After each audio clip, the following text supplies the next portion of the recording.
오늘 이제 이 마가복음 말씀을 전하고 나면 이제 다음 주는 이제 송년주일이고 또 그 다음부터는 이제 신년으로 넘어가서 또 신년 비전 시리즈 5주 동안 또 하고, 그래서 당분간은 좀 마가복음 말씀이 조금 시간이 좀 걸릴 것 같습니다. 마가복음 9장으로 해서 딱 깔끔하게 끝나면 좋겠지만 또 마가복음 10장을 또 살짝은 또 이렇게 보게 되네요. 이제 돌아오는 이제 금요일이 이제 성탄절이기 때문에 제가 이 성탄절과 관련된 퀴즈 하나를 좀 내겠습니다. 우리 예수님, 우리 온라인으로 지금 320곳에서 지금 함께하고 있는데 여러분도 답을 적으십시오. 답을 맞추신 분에게 특별한 선물은 없습니다. 그러니까 부담 없이 맞추시면 되겠습니다. 자, 예수님이 태어나신 곳은 어디시죠? 예. 이경미 집사님, 어디예요? 자, 저를 지금 온라인 창에 답이 올라오기를 기다리고 있는데 아직은 이 버퍼링이 좀 있으신지 답은 아직 올라오고 있지 않습니다. 아마 많으신 분들이 두 가지 얘기했을 거예요. 베들레헴, 예수님 태어나신 곳은 베들레헴이다. 또 예수님이 태어나신 곳은 마구간이다. 예. 틀린 거 아닙니다. 맞습니다. 정답입니다. 예. 아이고, 베들레헴, 베들레헴 마구간, 예. 마구간, 베들레헴, 예. 다 이럴 줄 알았어요. 어떤 분은 말구유에서 태어나셨다고. 말구유는 아닙니다. 말이 있을 수 있는 곳은 왕궁밖에 없습니다. 예수님이 거기서 태어나지는 않으셨거든요. 어쩌면 소구유, 양구유일 수도 있어요. 아무쪼록 예수님이 태어나신 곳이 베들레헴이다, 또 마구간이다, 예, 그렇게 많이 알고 계십니다. 그런데 좀 더 정확하게 얘기를 하자면 예수님이 태어나신 곳은 집입니다. 집. 예수님이 태어날 당시에 가옥의 구조입니다. 예수님 당시에 가옥의 구조를 보시면 1층과 2층으로 나누어져 있는데 잘 보이실지 모르겠습니다만 이 아래층 1층이 바로 축사입니다. 1층이 소나 양이나 이렇게 있는 축사고요. 그리고 사람은 2층에서 이제 생활을 하게 됩니다. 잠도 거기서 자고요. 우리식으로 생각하면 이해가 잘 안 가죠. 우리는 이 외양간이 집 안에 있습니까? 바깥에 있습니까? 예, 바깥에 있죠. 냄새가 많이 나니까. 그런데 이스라엘은 이 마구간이 집 안에 있습니다. 집 안에. 그것도 아래층에 있습니다. 이렇게 냄새가 위로 올라오겠죠. 그래도 그냥 같이 생활을 하는 건데 왜 이런 구조를 했을까? 거기에는 이스라엘의 기후가 영향을 미쳤습니다.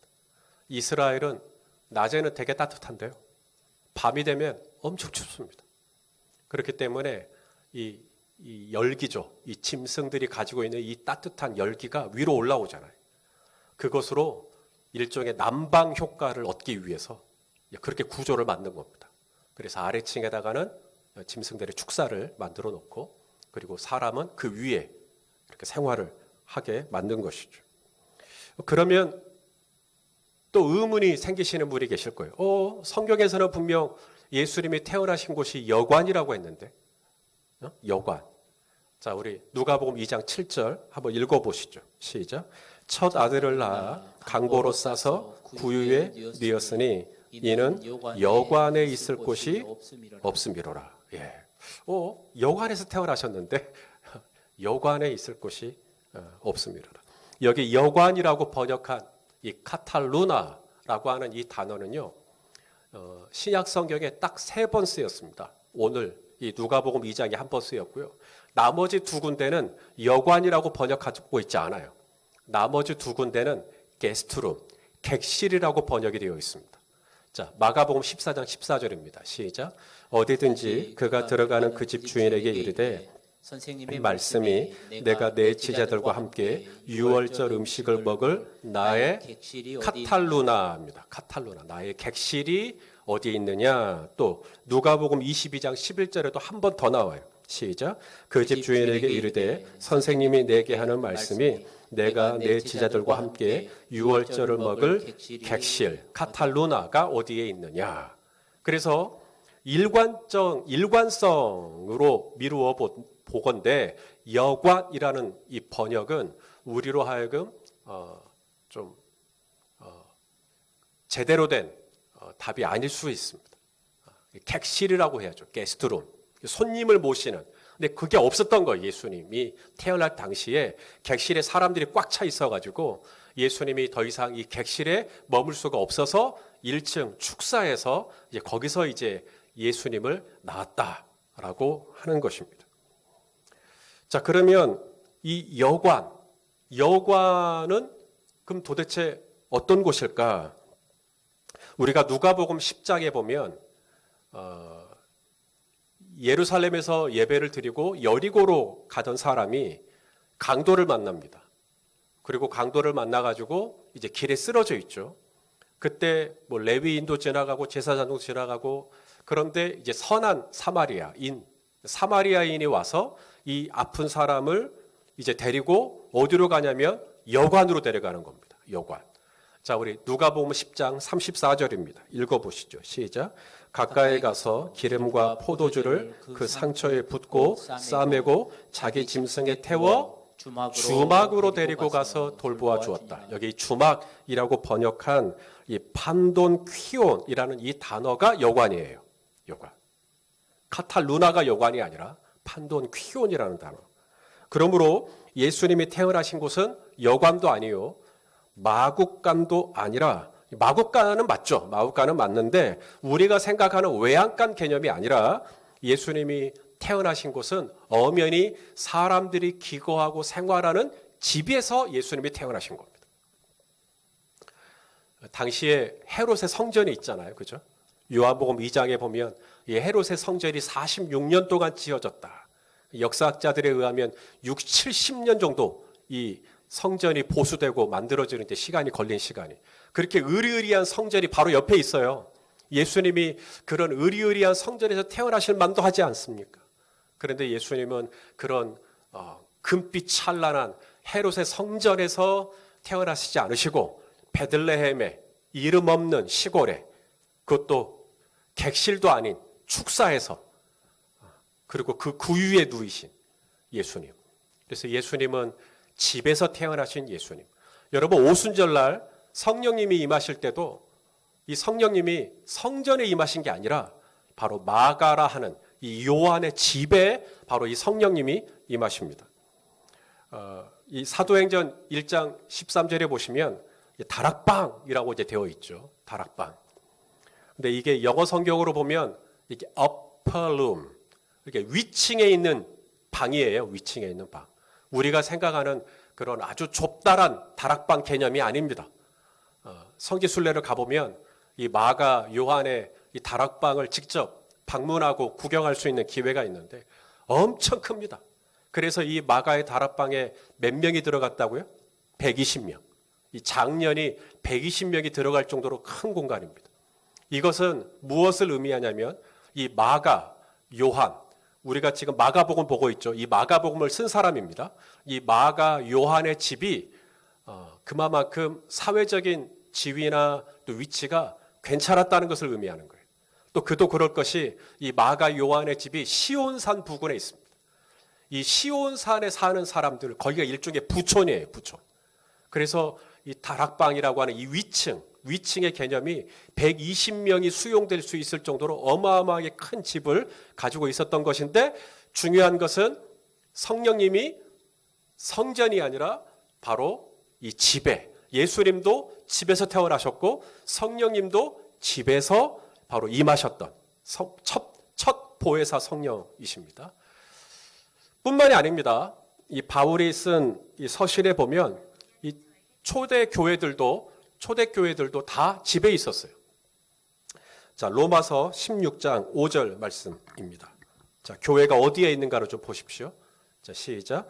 또 저의 집에 있는 교회에도 문안하라. 또 골로새서 4장 15절에도 보면 라오디게아에 있는 형제들과 눈바와 그 여자의 집에 있는 교회에 문안하고, 또 빌레몬서 1장 2절에도 자매 아비아와 우리와 함께 병사된 아키뽀와 내 집에 있는 교회에 편지한다. 계속 교회가 어디 있어요? 집에 있죠. 예수님도 집에서 태어나시고 성령님도 집에서 임재하시고 교회도 다 어디에 있어요? 집에 있단 말입니다. 그러므로 이 성탄에 우리에게 주시는 메시지는 분명합니다. 그것은 바로 집과 교회당의 구별이 없어야 된다는 얘기예요. 바로 우리 집이 예수님이 나신 곳이고 우리 집이 성령이 임하는 곳이고 바로 우리 집이 열린 베델교회가 되는, 그래서 오늘 말씀의 제목은 주님 나라가, 하나님의 나라가 우리 집에 임하는, 바로 이것이 이 성탄을 맞이하는 저와 여러분을 향한 하나님의 마음이라는 것입니다. 바로 우리 집이 예수님이 태어나신 곳, 바로 우리 집이 성령이 임하신 곳, 바로 우리 집이 바로 교회가 되기를 원하는, 그래서 집 따로 교회 따로가 아니라 바로 집이 교회요, 또 교회가 집이 되는 그런 은혜가 있기를 간절히 바라시는 하나님 아버지의 마음이 여기에 담겨 있다고 볼 수가 있습니다.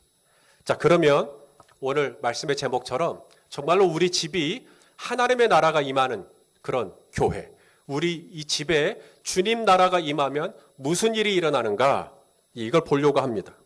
자, 오늘 우리가 읽은 마가복음 10장 본문을 보시면 예수님이 이 바리새인하고 논쟁을 하고 있는데 이 논쟁의 주제가 뭐냐면 이혼이었습니다.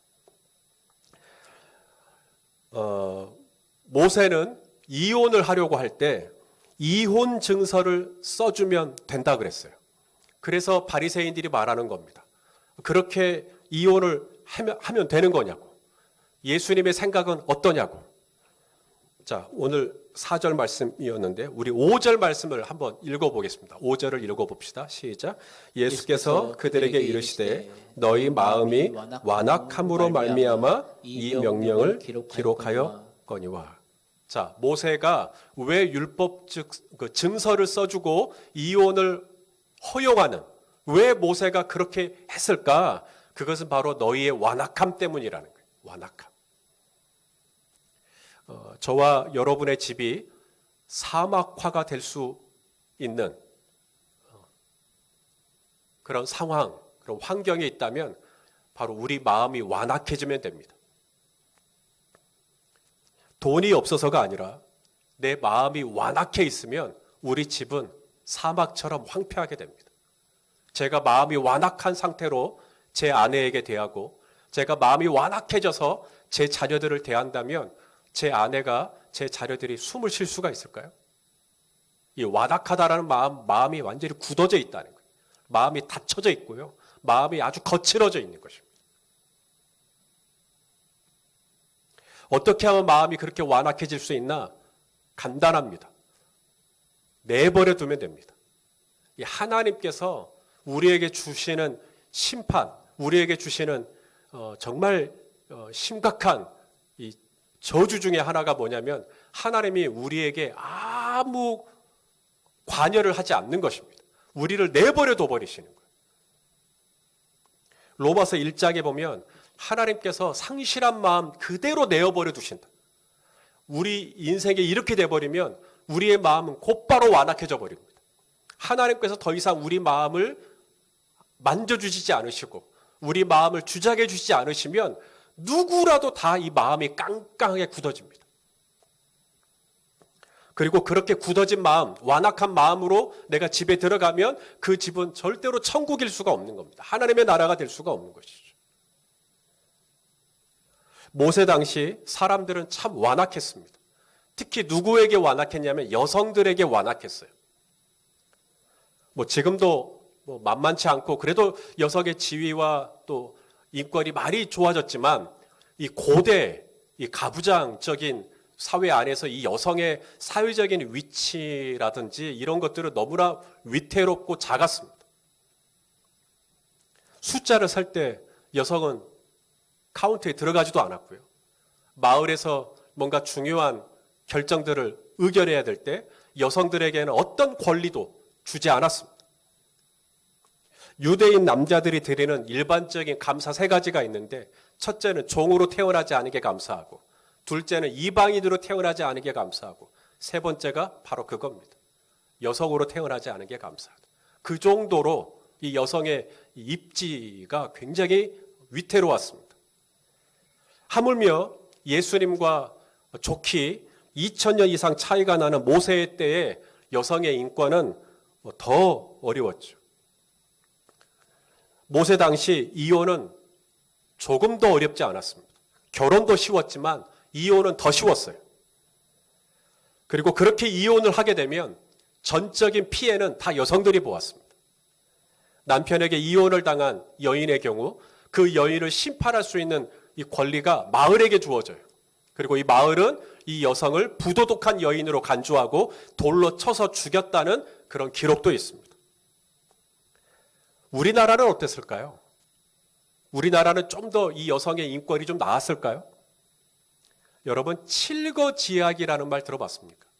공자가 이혼을 하려고 할 때 이 칠거지약 중에 하나가 들어가면 이혼할 수 있다. 그 칠거지약 7개의 악이 있어요. 첫째가 뭐냐면 시부모님에게 잘 못하는 거. 두 번째가 자식을 못 낳는 것. 그리고 세 번째가 부정한 것. 네 번째가 질투하면 그것도 악이에요. 다섯 번째가 병이 나면 그것도 악이에요. 여섯 번째가 말이 너무 많아도 그것도 악이에요. 그리고 일곱 번째가 뭐냐면 남의 물건을 훔치는 것입니다.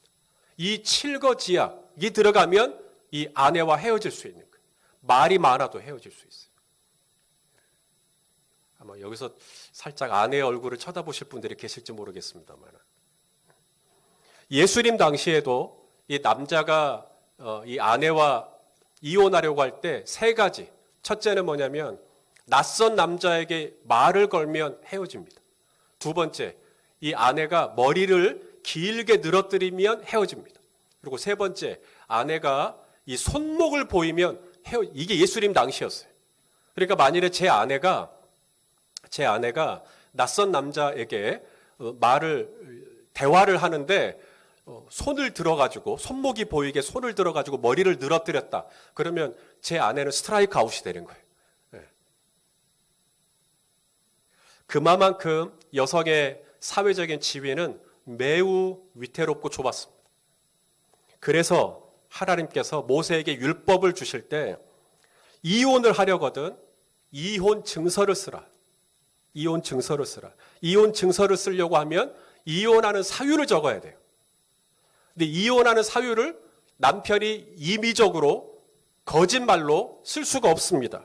2명의 증인이 함께 그 이혼 증서를 쓸 때 정말 그 사유가 정확한 것인지를 입증을 하게 돼 있어요.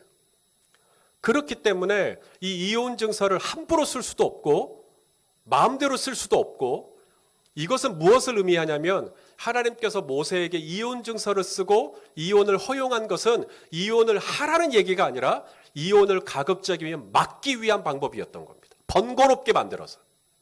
그리고 이혼을 했을 때 이 여성이 가지고 있는 이 사회적인 이 불합리한 어떤 대우들, 이 여성이 입을 수 있는 불합리한 피해와 손해들을 최소화하기 위한 하나님의 안정장치가 바로 이혼 증서였던 것이죠.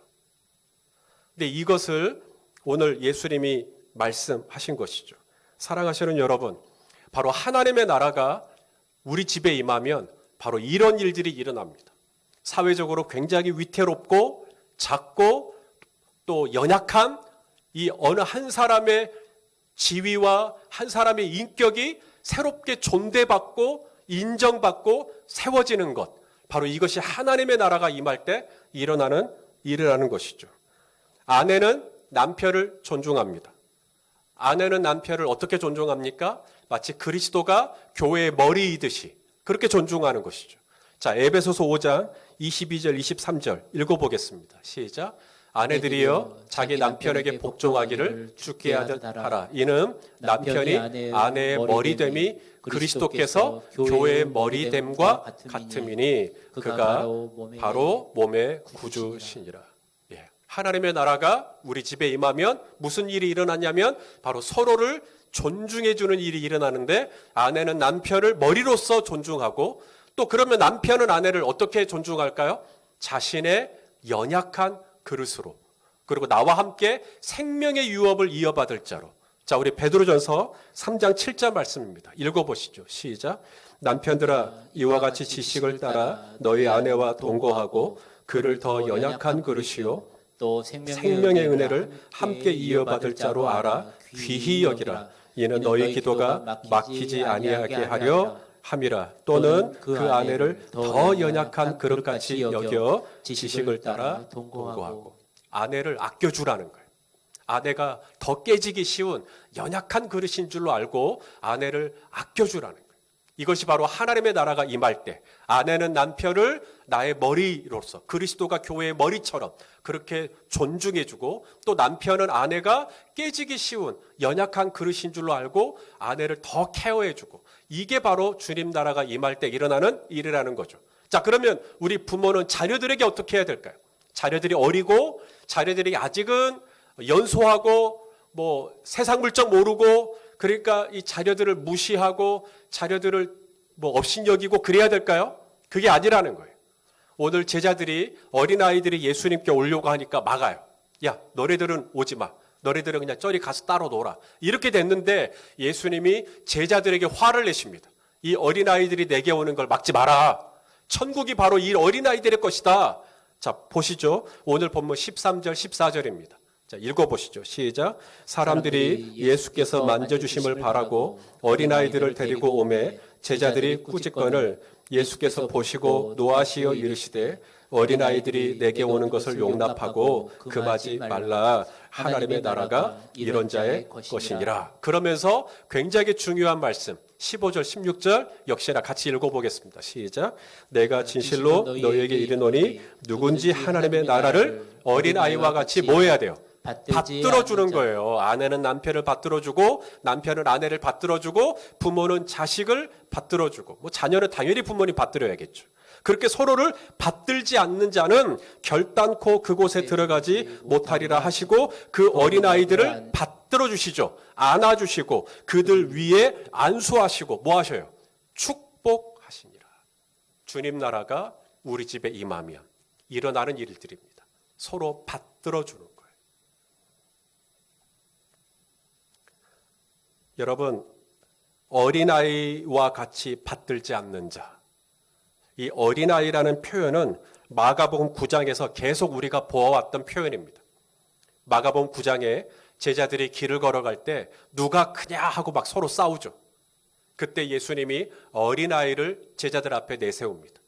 그리고는 뭐라 그래요? 이 어린아이를 영접하는 것이 나를 영접하는 것이다. 그러니까 어린아이라고 무시하지 말라는 거예요. 어린아이를 받들어 주라는 이야기죠. 또 마태복음에서는 이 어린아이에게 물 한 그릇을 주라는 거예요. 이 어린아이가 어른에게 물 한 그릇을 줘야 될 것 같은데 예수님은 아니라고. 다 큰 어른이 어린아이에게 물 한 그릇이라도 주라고. 어린아이를 받들어 주는 겁니다. 또 마가복음 9장 42절에서는 이 어린아이를 실족하게 하면 큰일 난다고. 이것은 무엇을 의미합니까? 이것이 바로 하나님 나라의 가치관이에요. 하나님 나라의 가치관이 우리 집에 들어오면 이제는 누구라도 다 존중받는 거예요. 누구라도 다 받들어지는 거예요. 누구라도 다 세워지는 것입니다. 남편을 절대 무시하지 않습니다. 남편은 아내를 함부로 하지 않습니다. 부모는 자녀를 업신여기지 않습니다. 아내는 남편을 존중하고, 또 남편은 아내를 더 케어해주고, 그리고 부모는 자녀를 받들어주고 영접해주고 환대해주고 안수해주고 축복해주는 것이죠. 나보다 작네, 나보다 못 배웠네, 나보다 못 벌었네, 나보다 못하네, 그래서 배척하고 차별하고 배제하고, 그게 아닙니다. 하나님의 나라는 그렇게 연약한 여인이었던, 위태로운 여인의 그 인권을 온전하게 안전하게 세워주듯이 우리가 서로가 서로를 그렇게 받들어주고 세워주는, 바로 주님 나라가 우리 가정에 임할 때 일어나는 일들입니다. 부모님들에게는 축복권이 있습니다. 물론 목사인 저에게도 이 안수를 할 수 있는 안수권이 있습니다만은 우리 부모님들은 자녀들을 안수하고 축복할 수 있는 축복권이 있어요. 아브라함이 이삭을 축복하죠. 그리고 이삭은 그의 아들 야곱을 축복하죠. 그리고 야곱은 그의 아들 12아들을 축복합니다. 부모에게는 축복권이 있어요. 그래서 가정에서 예배를 드릴 때 여러분 이 축복권을 사용하세요. 그리고 자녀들이 잠을 잘 때 축복해 주세요. 안수하고 축복해 주세요. 자녀들이 시험을 보죠. 부모님이 머리에 안수하시고 축복해 주세요. 자녀가 아픕니까? 축복권을 쓸 수 있는 가장 절호의 찬스입니다. 아픈 자녀의 머리에 손을 얹고 예수 그리스도의 이름으로 축복하고 안수하는 거예요. 부모의 축복권입니다. 부모님에게 허락하신 하나님의 놀라운 특권이기도 합니다. 이것이 2000년 전 우리 예수님께서 더 멋지고 더 크고 더 찬란한 헤롯 성전이 있지만 베들레헴의 허름한 가정집에서 태어나신 이유이기도 하고 보혜사 성령님께서 가정집에 오신 이유이기도 하고 성경이 오늘 저와 여러분에게 기대하는 것은 뭐냐면 바로 내 집이 우리 성도님들의 집이 바로 하나님을 예배하고 하나님을 찬양하고 또 하나님을 높이는 바로 그런 하나님 나라의 공동체, 하나님 나라의 교회가 되기를 간절히 바라시는 것입니다. 코로나로 인하여서 우리는 이제 집에서 온라인으로 가족들과 자녀들과 함께 예배를 드립니다. 말로만 집이 교회요, 뭐 교회가 집이요 이게 아니라 코로나는 이제 실제로 진짜로 우리 집이 교회가 되는 절호의 기회가 되었습니다. 이때에 정말 부모님들이 자녀들과 더불어서 정말 우리가 교회같이 그렇게 예배를 드리고 마음을 모을 수만 있다면 얼마나 좋을까요? 아무쪼록 이 코로나로 말미암아 우리의 이 성탄의 행사와 또 이런 모든 것들이 좀 예전과 달리